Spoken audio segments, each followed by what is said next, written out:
Voilà, bonjour l'Afrique, bonjour le monde, bonjour le Congo. Mbote na bande kono so balinga mubanga kapa mafumomo il est grand pharaon. Autorité mondiale de l'autre du soleil. Vive la religion africaine Vutoka. Gloire et louange à nos beaux ancêtres. Fumukimbangu, Fumukimbangu, Fumukimbangu. Bande kona ngai le l'autre robeta ma solo etali bongo basie combattant. Musala basie combattant basalaki. Oyo thème nango ezali la mémoire glorieuse de nos anciens combattants, de la force publique en terre étrangère. La mémoire glorieuse de nos anciens combattants de la force publique en terre étrangère. Moussala Obagina Rosala Mabela Bapaya, combat Babundara Kuna, la première guerre mondiale, la deuxième guerre mondiale. Histoire na bango anciens combattants, les lones de Robert Masolo Mametali, Masolo Wana. Ndewana. Nazanga imogote na kati ya plateau oyo nazali bongo na ba grand notable ba grand homme de puissance ba tupene makasi ya mboka naza bongo na Koko Isiazuma wa Isiasuma wa zali bongo fumu ya mabele ya baindo pe yaza na liboko na ngai ya mwasi na liboko na ngai ya mobali nazali bongo na Prince Mbwaki Lemvu yazali Prince Mbwaki Lemvu mobundi ya baindo. Newana bandeko langa bomoni bango awa baza ba notable baye poto sola mangotali bongo bancien combattant par rapport ya souci na bango newana na kembala moko ko pesa mbote pe mituna na ndeko langa oza liboko yanga ya mwasi Koko Isiasuma wa Isiasuma fumu ya mabele mbote Koko mbote na biso ndeko kapiamba fumu moi. Tout ce bel makasi na ndenge au répondre de bonne invitation na biso na tina ya masolo to kosola o etel bon basie combattant tozongi si mato nene na bino ndeko kanisi to ko le bela susu lelo le combattant bon basie combattant mato no mingi na bino pe tokena ndeko na biso Prince Mbwaki et c'est mozali au mona bino na ndenge bo répondre de l'invitation na biso pona ma etel bongo masolo to kosola ko malelo basie combattant matondo fumu kapenda na invitation obingo opesi biso to bianga na mokolo ya lelo.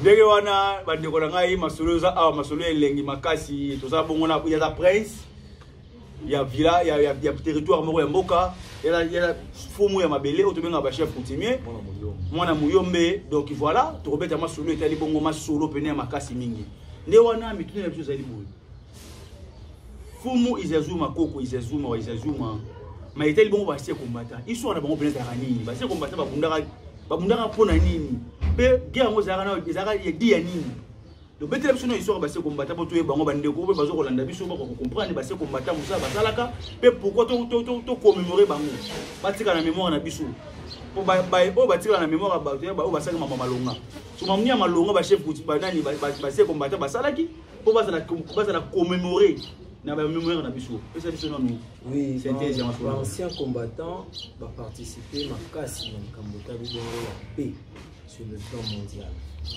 Ancien combattant va bimeli wapi nena banolo ba ke ba ancien combattant va participer pour na likambota li paix mondiale. Bazala kana comme étant ba défenseur ya paix tant mokili ninganaki ne le ko ya Hitler a telemaki tombokaki.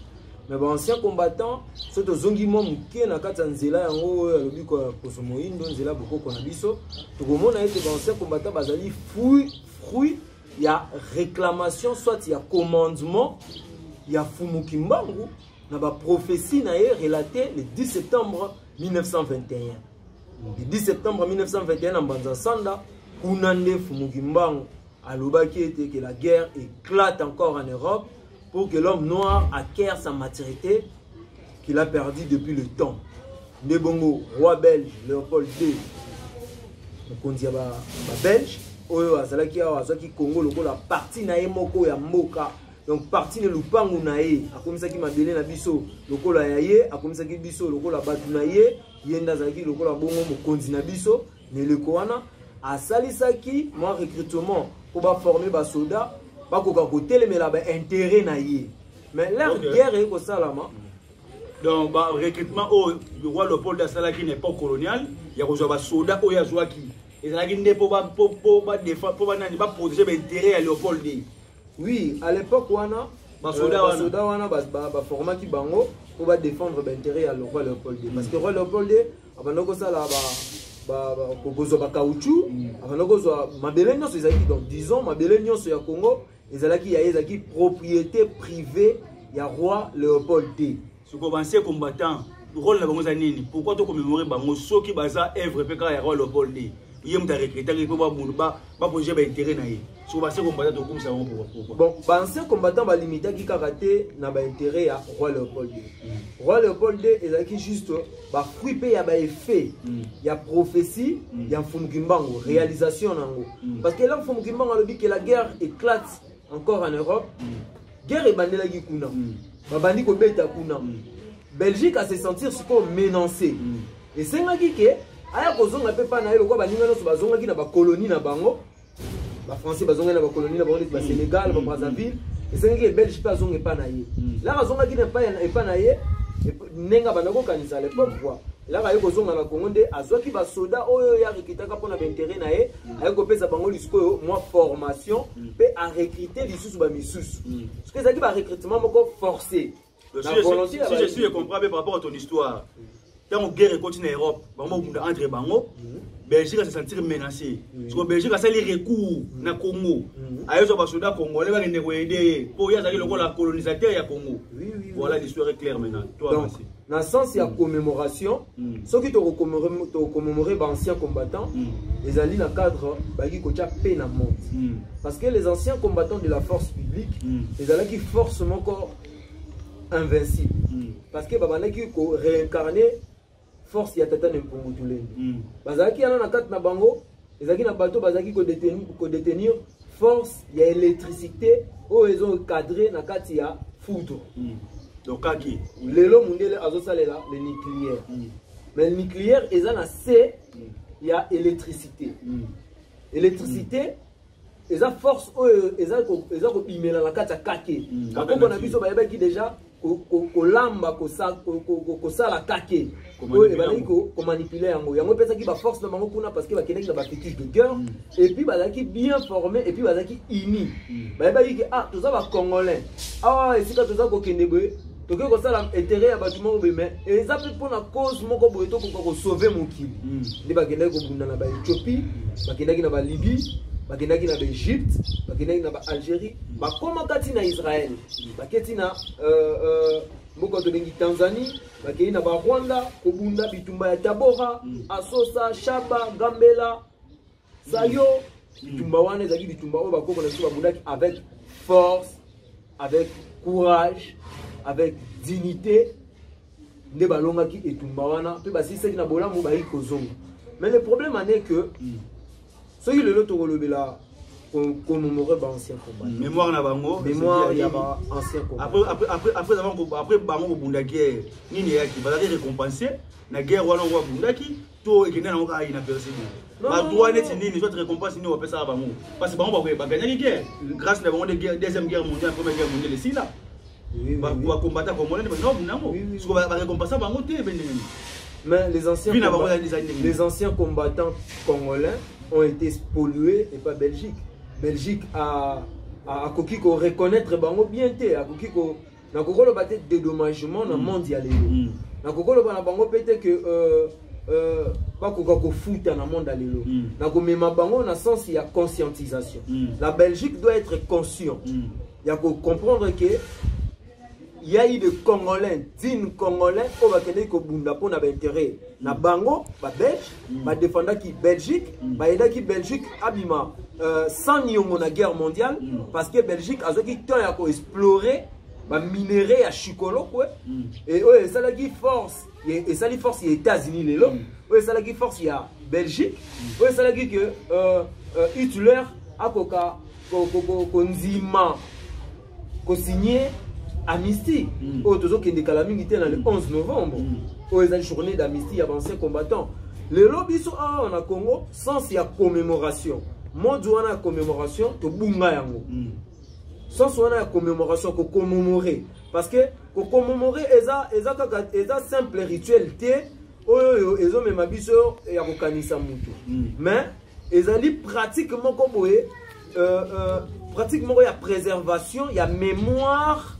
Il y a mémoire collective et puis de consolidation de l'identité communautaire. dans le sens ni les anciens combattants. Les anciens combattants, bazo garder histoire ya muneni. Lelo par exemple, Belgique, bazo qu'on reconnaître bangote. Il fallait soutenir bango. Il fallait accueillir les anciens combattants. Il faut Belgique n'aime de reconnaître bango, tout va congolais ne faut pas reconnaître bango. Mais ceux qui le Belgique a voulu reconnaître la bisoté, cause des pas congolais. Parce que les Congolais ne savent même pas qu'ils sont comme une venir Sayo. Ils ont solo oyo, ils allaient il y a ancien combattant, ils ont mboka mobimba existaka Sayo, ils ont mboka mobimba existaka. Oyo, ils ont mboka mobimba existaka. Oyo ancien combattant bakendaki babundaki balongaki. Donc tu ne demandes Sayo, ils arrêtent. Ils ont na presque ça pour vous. Oui. Sur Sayo on a histoire. Aux ba direction on a Sayo, Asosa, Shaba. Gambela, Birmanie, Ozuba Itaga. Et ça va d'ici quand ancien combattant va venir au Bunda. Et ça va mboka au ancien combattant va Bunda va guerre récupérer. Ça va venir wana va combo na mémoire il y a ancien combattant à l'époque l'air bazana na sens wana mode wana ya commémoration. Mais le lot bazana ta ya commémorer les cas na de la force donc tinenge za la wana bare wana za ngo histoire mo message wana mais histoire mo bimba au moni bralima tsozo mona ngo exister le lot bra Congo tsozo exister le lot la société belé tsozo exister le lot parce que les anciens combattants pendant la guerre l'air mundela kimaki pendant l'indépendance l'air mundela kimaki les anciens combattants ont protégé l'industrie wana. Normalement, bah signaka, bah ancien combattant na bralima na bracongo na brasserie, na tangi ba combo. Sur na bosani ba combo te. Na tangi ba combo wana.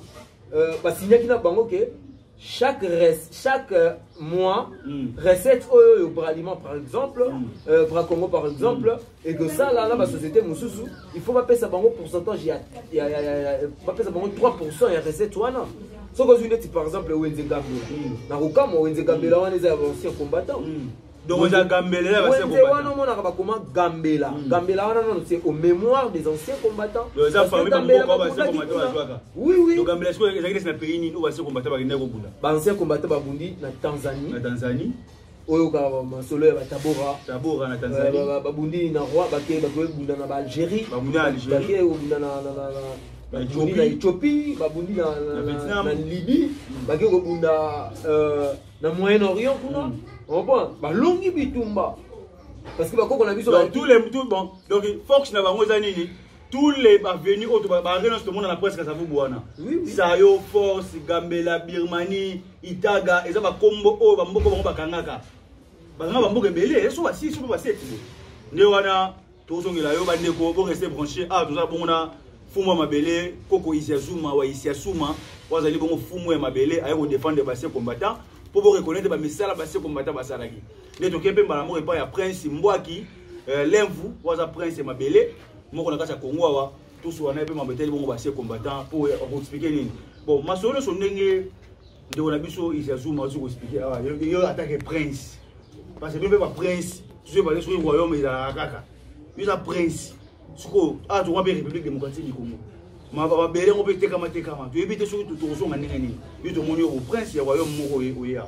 Suko, ndenge mboka zo kendele. Ndenge ba se combattant. Na ndenge mo be bino vous sur reconnaître, bino ba chef coutumier, ba prince consort. Oko expliquer les nini par rapport à histoire na bino ba prince. Merci. Merci journaliste ngana za mina olobate.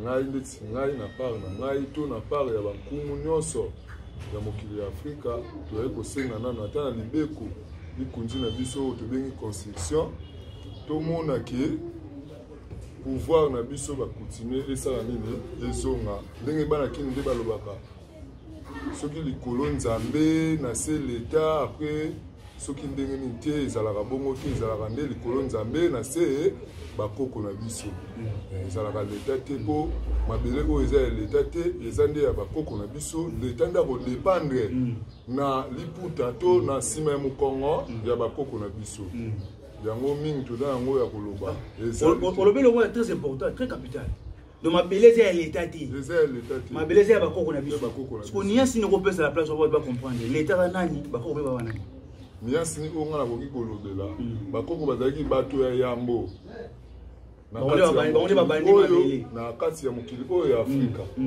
biso tozalaki bato oyo avant tobanda lelo président tel le président boy tozalaki na ba royaume tozalaki na royaume Congo après lelo mondele aye ko changer biso technologie ya ko vivre na kati ya mokili oyo ayo so mode de vie ya ko vivre na kati ya mokili oyo donc so l'état par rapport à caractéristique à mondele donc ba ko na so ba yebi l'état ti ba yebi yango ba yebi ba fumu ba yebi ba mfumu ba yebi ba nkumu ba yebi ba ngunza ba koko donc l'état ba koko ba yebi ba yebi mutu yango izo même so na ba désordre na ba buzoba ko za l'état mo boye adopter ya ba mo boye expliquez-nous, expliquez-nous. Pour nous, mingi ya koloba ezate pour na ancien combattant. To moins dia to zalina koko iswa suma. O expliquer mingi ya ko bakisa likolo na ezalite pour na ko bebisa ya malamu oye alobi. Donc to tika yango bongo pe bandeko boza kolanda biso. To bolanda kamfumu ka piamba moi soleil. Oyo akolala na butu akozongela bino na tongo akolakisa bino ke ye azaka mokonzi ya mikolo na mikolo. Asengi na merci na invitation mingi oyo aleki kopesa biso bandeko na ye bayindo to bino pe boza kolanda biso bozala pe na bokebi mingi na loposo pembe ndeko na ngai moyindo aza bebe oyo azobima sika mayebo oyo ezobima sika aza mutu moko ya kotika ete tomilengela tolingana natiki maloba mingi pa fumu kapiamba moi ordre du soleil na sepeli mingi bandeko na ngai na ba jeune o baza ba n'importe quel jeune te baza ba n'importe quel batité baza ba jeune o baza futur ya lobby baza espoir ya Congo parce que baza la mémoire ya histoire pe baza ba notable o ba hériter pouvoir ba ko na bango ye papa na bango za roi ye na prince penza ndenge to mona na ba film Nigeria prince kingani ya mabele kingani ndenge pe yazali ye aza notable fumu ya mabele a hériter ba ko na bango mais côté la ndenge mboka zo kende to changer mboka to pesa mboka na papaya ba système oyo ba l'état oyo ba ko na biso réalité ba yeba ki mo l'état te ndiko alors mo ya très capital l'état et comme il faut l'état ça l'état on est nani l'état on ba mona na raté kaka l'état ok l'état la groupe ya individu moko boye ba fanda na kwa moko boye ko na biso la ba salaka avant monduke ya bakoko basaka ya munduki bakoko basalaka nyonso soki lelo balobi l'état bongo na tanga kala sous-set ezalaka na monduki ni ezalaka na flèche tona épée tozo yeba te donc balusi mokili mode de vie to koti eza ya biso ti on to ko maîtriser ngoti ya mo bena to ma ridicule au moins ba congolais belu bandeko na ngai était ridicule na Congo comme la voix est normal donc moi on est ridicule donc une personne préfère être ridicule pour y être ridicule c'est normal to vivre en mboka ndengeni mboka ba lembi ba fatigué mboka ba ko ba niama mboka ba suna na sens raisonnement mboka ba moko ba pamba ozomona ba ba tembo na nzela ba zo rêver mais tout sur wapi mboka nazo comprendre nesu mboka zo kindelete mboka za la boite tozo ngisa mboka na mabele na maboko ba kolo na ngo ba kolo mboka bango ba prince ba chef coutumier ba nkumu mboka zaki ya bango mboka tambola ke bien bino bozi mboka bo pesa na l'état nani quel est l'état l'état impérialisme l'état mundele système impérialiste o atike la biso yango to continuer nango kaka yango mona intérêt peuple ezate parce que l'état o mundele azaka bon intérêt na biso ti l'état depuis 1400 ake na 1960 et là on y a malonga l'état on a tongela ka biso ale ba ndeko na biso ba indo ba tangi classe ya l'état wana ya mundele l'état colon l'état belge bazu sur maturité bazu état d'esprit ya l'état wana ya mundele yango mona ba bandona biso ba kipara biso ti yango ba ndeko ba yebete maso la ba chef outil wana ndi ba se combattant ndi wana ndi onanga izazuma wa izazuma tongato tuna mutuna moko o etali mambu ya linako est-ce que linako wana ezala kaka existera kaka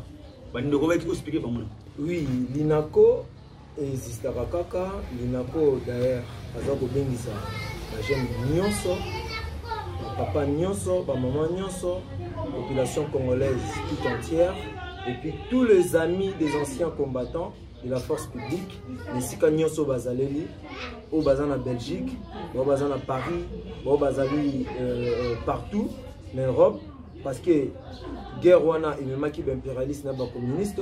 Donc le pays l'élo tout comment union bisognon même les communistes, le pays communiste de l'époque, même le pays impérialiste de l'époque, les autres comment monde manko tout comment musulman toujours bien sabino nyonso ya ko mémoriser anciens combattants, ya ko valoriser anciens combattants. L'INACO ezo existé kaka. L'INACO eza structure manko ezalaki créée avant même l'indépendance. Lelo oyo bazali na président na bango azali le dernier des anciens combattants. Je parle de papa Albert Kounyuku. Moko il y a parmi ba rescapés il y a 29 000 personnes au bakende ko bunda bitumba ya mokili pour na kocha paix pour na ko paix sa valeur pour protéger Belgique. De ba Congolais on va paix dans le monde. Mais oui, bah Congolais, bah expliquer tout bien. Quand je parle de Congolais, 29 000 Congolais. Quand je parle de Congolais, chaque Congolais parce que Congolais a le cœur de l'Afrique. Donc y compris bah noir nyons. Parce que bitumba oya mundele akokaki ko bunda yango ye mokoti. Et sengaki aya kozwa biso ba indo olele ko wana tozalaki be esclave. C'est pourquoi Fumukimba étant que rédempteur a dit que la guerre éclate en Europe pour que l'homme noir acquiert la mentalité qu'elle a perdue depuis l'État. Nela Moïndo a dit que bunda kuna amoni que oh ngande muna bundi bitumba yango ya mundele ngamuna longi bitumba ngwa mundele esenga na ngala salini na ko kozwa maturité ne pesa ki biso maturité we même qui bon ya ko commencer na bele ko ba indépendance après deuxième guerre mondiale nde homme noir a maturité ya ko recommander indépendant pour constater que non ngamuna bundi guerre ngamuna snatcher paix na monde. OK c'est que en échange le tolo de la commémoration vraiment cher amis, bandeko na ngai ya Poto, bandeko na ngai Kinshasa, bandeko na ngai ya Afrique partout. Et là, on a compris que Sabino di Kamba ancien combattant et c'est ngadi soto kokako. Zalala sans wana ya commémoration. Sans wana ya kokanisa ka batu. Koyeba tina ya kozala ya mutu parce que papa kusukia munzala pana na ngola sonyanzila tangu nyoso lo bango alobi abeta asete na di Kamba wana alobi ke faut yeba tina ya kozala ya mutu na mokili. Tango yebi tina ya kozala ya mutu wana okoyeba kopesa yeba valeur oyo ebongi pona ye. Nena tina ya kozala ya ancien combattant esenga na biso to pesa bango valeur.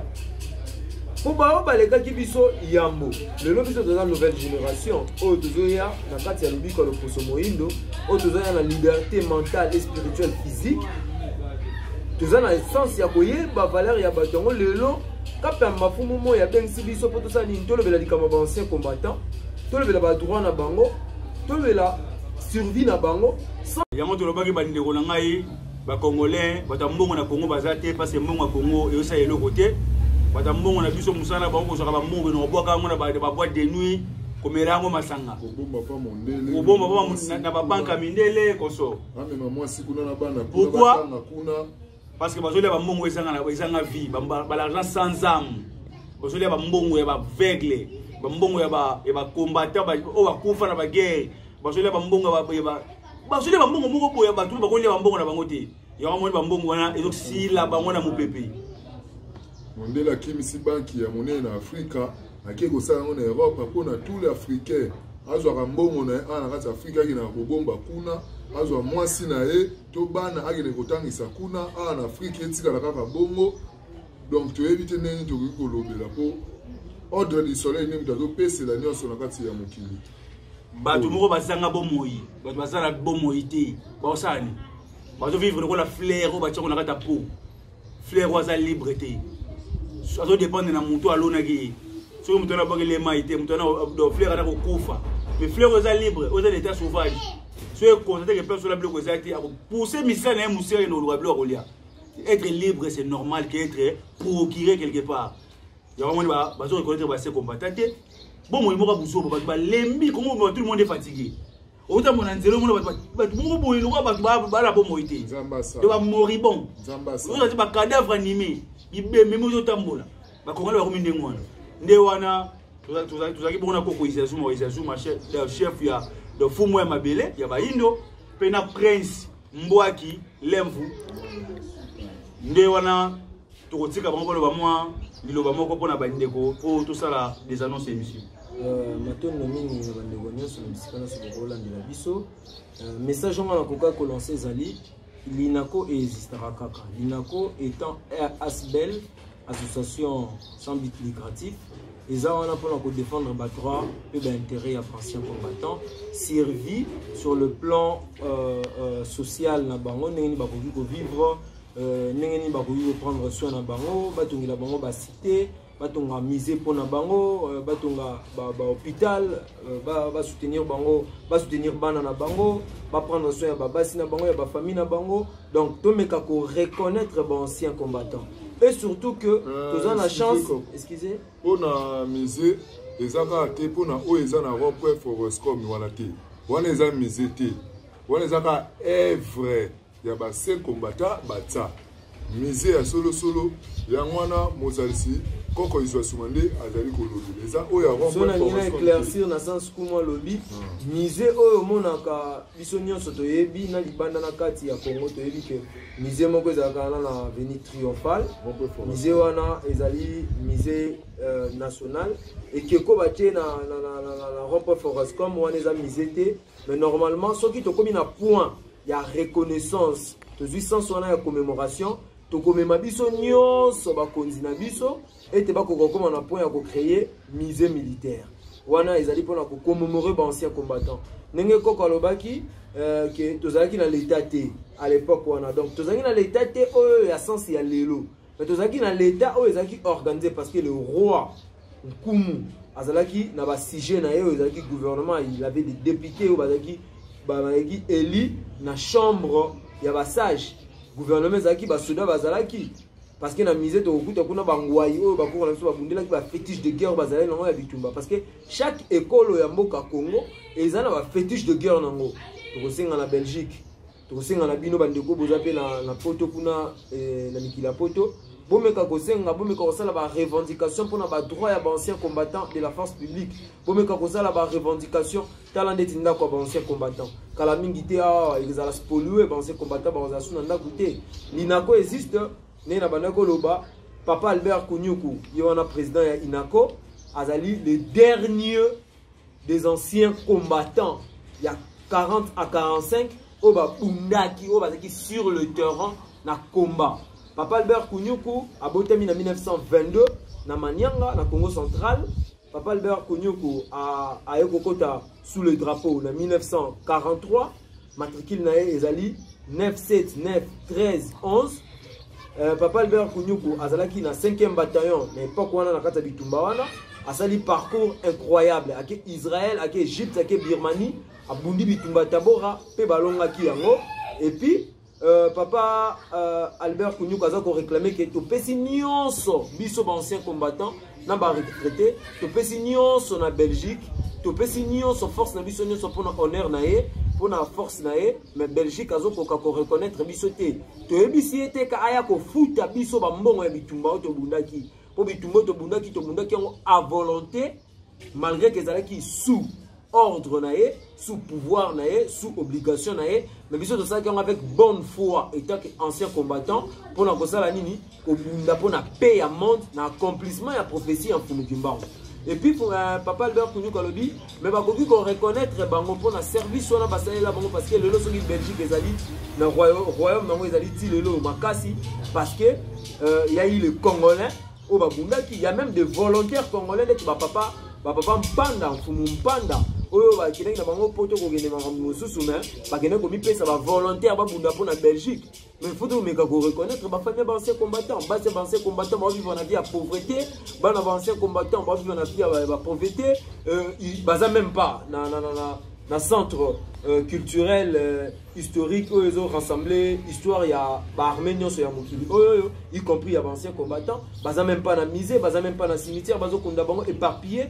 Papa Albert Kunyuku alobaki soki ba kunda ye basala babongisa rond-point de la force publique basala monument pour na anciens combattants le soldat oublié basala monument ba soldat oublié d'anciens combattants ici ka bacha memorium et puis ba enterrer wana bazo muninga ne bakenda ko kunda ye na métropole baya ko baya na relique ne ba kundia na ba ça les biste et pas ba artiste sculpteur et puis bazo il y a 14 18 bazan na Gombe bacha bango wana j'interpelle aussi la famille Sassou.